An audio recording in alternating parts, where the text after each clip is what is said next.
Joma Vicencio, and my handle is Papa Joms or Papa Jomsi. I've been vlogging since 2011, but hindi pa ako parent noon. It's really just more of like a hobby. And then when I became a dad, then that's when I started to like share experiences in regard to my parenting journey. So my kid is like 10 years old na. So more or less mga 10 years na ako nag-share. When my kid was like below 6 or below yung age ng pag-intindi, wala. I really did not post pictures of him. Kasi nga wala naman siya maintindihan pa. Pero right now, nakakaintindi na yung anak ko. So I told him, okay, so I'm a vlogger. Basically, what we do right now is we feature places, events, and you'll go on social media and giving him an understanding of what vlogging or vlogging is all about. I basically explain to them whatever they need to go through or what's the process when it comes to internet and the dangers of internet threat. Basically, we need to post things and you need to be smart as well when it comes to your personal life and you posting things on the net.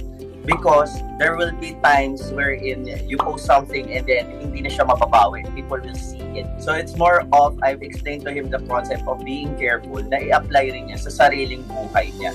Not just because of my content.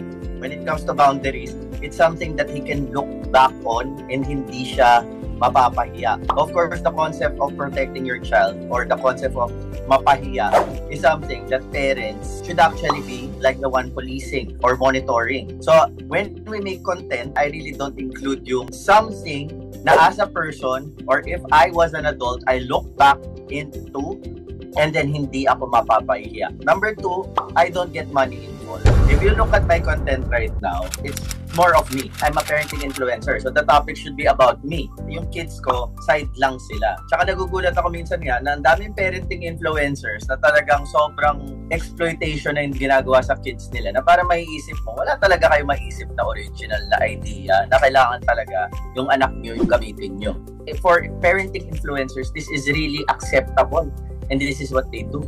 Meron nga ako nakasamang parenting influencer, ayaw ng batang umiti, kukurutin for the sake na magawa yung content. You really can't like have him write a contract or anything. And alam nyo namang walang Philippine laws talaga na specific. So it's really more of the parents' jurisdiction always. We can protect them from everyone unless don't post anything at all. That's the most practical way. It's not realistic. Kasi papunta na sa internet yung mundo eh. So it's better that these kids know and understand na meron talagang digital age. And it's more of how do you protect them. Kahit yung pictures ng kahit sino na nag-post sa social media, it's an associated risk. So there's no such thing rin na mapuprotektahan mo 100%.